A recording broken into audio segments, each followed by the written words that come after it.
Bulletin sur la RTGA World de la mission des Nations Unies pour la stabilisation en RDC appelle le gouvernement congolais à poursuivre en justice les membres de l'ex-groupe rebelle du M23 coupables des violences graves des droits de l'homme. Dans un rapport rendu public jeudi, la MONUSCO décrit les meurtres et autres viols commis par les éléments du M23 aux environs de Goma dans le Nord Kivu entre avril 2012 et novembre 2013. C'est un reportage de Fanny Anifa Kasemwana et Bibiche Mouzeke Matete. Dans un rapport publié jeudi par la mission des Nations Unies au Congo, l'ex-groupe rebelle du M23 aurait tué, violé, pillé et torturé plusieurs centaines de civils entre avril 2012 et novembre 2013, période pendant laquelle le groupe armé contrôlait une grande partie de la province du Nord Kivu. Après des mois d'enquête et 5 visites sur terrain, les chercheurs de l'ONU ont relevé et au moins 161 viols commis par des membres du M23. Le rapport cite ainsi le cas d'un homme tué par balle à Kiwanja le 2 novembre 2012 par des hommes en tenue du M23 alors qu'il s'opposait au pillage de sa maison, ou encore celui de 2 jeunes tués pour avoir résisté à leur enrôlement forcé. Les viols, eux, ont été en grande partie commis dans les camps de déplacés dans les environs de Goma, selon l'ONU, et aussi au camp militaire de Katindo. Entre le 21 et le 25 novembre 2012, 49 femmes de militaires auraient été violées par des membres du M23. Au total, près d'une centaine de violations des droits de l'homme sont détaillées dans ce rapport. La MONUSCO appelle à cet effet l'État congolais à poursuivre en justice les membres de l'ex-groupe rebelle du M23 qui se sont rendus coupables de violations graves des droits de l'homme.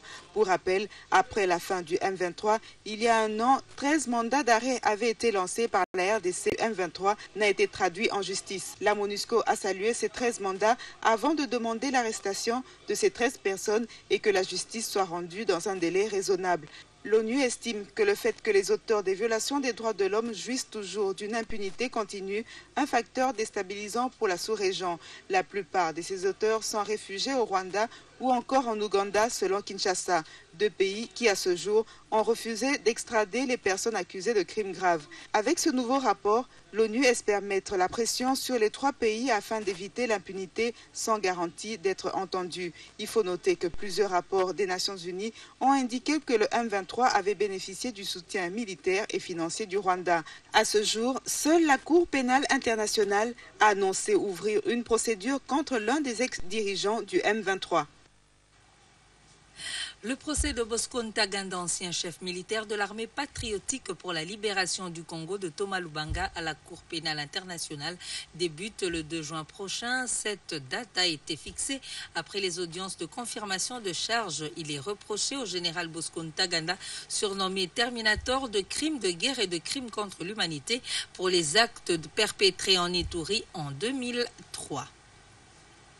Voilà, nous sommes le 10 octobre. Le monde célèbre aujourd'hui la journée contre la peine des morts. Cette journée s'adresse autant qu'aux opinions publiques et dirigeants des pays qui n'ont pas encore aboli la peine de mort qu'à ceux des pays qui l'ont déjà fait. L'objet est de faire pression sur les États qui conservent la peine capitale pour qu'ils abolissent et réclament l'arrêt définitif des condamnations à mort et des exécutions. Une autre journée qui est célébrée ce 10 octobre, c'est la journée mondiale de la santé mentale. Cette journée est consacrée à l'éducation et à la sensibilisation du public envers la santé mentale. Les données de l'Organisation mondiale de la santé indiquent que les individus atteints des troubles mentaux et en particulier celles qui sont placées en établissement présentement de taux de mortalité par cancer et par cardiopathie plus élevés que la population générale.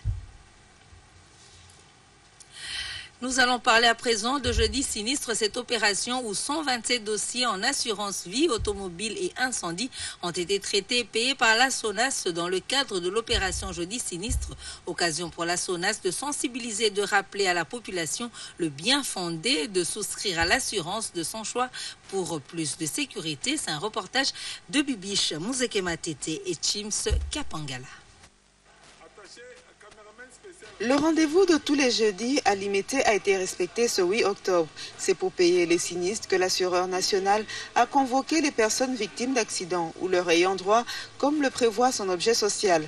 C'est dans ce but que Jeudi Sinistre a été systématisé par le comité de gestion que dirige Carole Aguito pour remettre dans leurs droits ceux des clients sinistrés. Pour mener à bien cette opération, la SONAS a besoin des moyens de sa politique. Chaque rencontre entre la SONAS et ses clients est donc une occasion de sensibiliser les Congolais à souscrire à une assurance de son choix. La SONAS propose ainsi une gamme d'environ 60 produits dans toutes les branches. C'est le cas par exemple de l'assurance voyage, santé ou vie. Cette semaine, 127 dossiers en assurance automobile, incendie et vie ont été traités et payés à la grande satisfaction des bénéficiaires qui ne cessent de saluer cette rencontre de tous les jeudis. La procédure a été engagée, étant donné que la personne qui m'avait connu était assurée, moi également. Aujourd'hui, je peux me dire que je suis très satisfait dans la mesure où la SONAS a fait à cœur mon problème. C'est réconfortant, c'est encourageant. J'en profite pour appeler la population quinoise en particulier et congolaise en général à souscrire à l'assurance véhicule et pour que nous soyons ouverts. J'encourage les responsables de cette société à tous les niveaux qui ont participé à l'aboutissement heureux de ces dossiers et particulièrement je salue la DG Maman Aguito. Pour être programmé pour indemnisation, la SONAS soumet les victimes à un processus qui du reste aboutit au paiement, soit séquencé, soit totalement.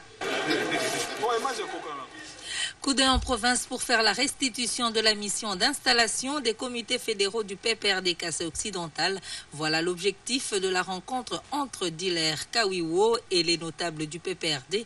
Le vice-gouverneur et le président interfédéral du PPRD Kasaï occidental a à l'occasion sollicité l'accompagnement de tous les membres du comité d'appui aux actions du PPRD à la base dans toutes les activités du parti. René Ponfil-Kayombo et bienvenue Magambo nous en parle. La notabilité du PPRD Kasaï occidental a été ce jeudi autour du vice-gouverneur et président interfédéral du PPRD Kasaï occidental. Deler Kawino a fait la restitution de la mission d'installation des comités fédéraux du PPRD effectuée dernièrement dans différents territoires de sa province sur ordre du secrétaire général de son parti. Et nous avons dit qu'il était nécessaire que nous puissions faire l'unité, la cohésion sans laquelle le PPRD ne gagnerait pas les élections. Mais nous avons communiqué la vision du PPRD par rapport à la révision constitutionnelle. La réalisation, la construction de Chit-Katende devient une réalité. Quoi de plus normal que de soutenir la personne qui a reçu là où nous avons échoué avec Codesco, avec les Sud-Africains, avec tous les autres anciens gouvernements. Soutenir le président, qui est le 4e président, jeune.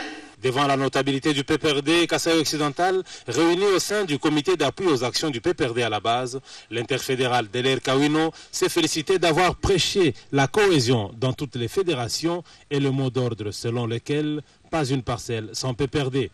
Il a expliqué le bien fondé de la révision constitutionnelle, même son des cloches pour les notables qui croient en Joseph Kabila. Il était extrêmement important qu'une telle rencontre soit organisée aujourd'hui.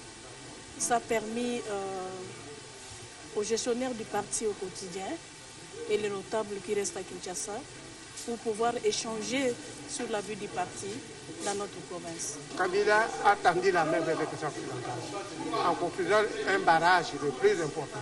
Et que maintenant que le président s'est soucié, s'est battu comme un diable et qui a maintenant le concret, moi je pense que les Kasaïens n'ont pas raison de ne pas l'embrasser. Retour dans la capitale congolaise pour vous dire merci de nous avoir suivis et bonne suite de programme sur la RTGA World. Au revoir.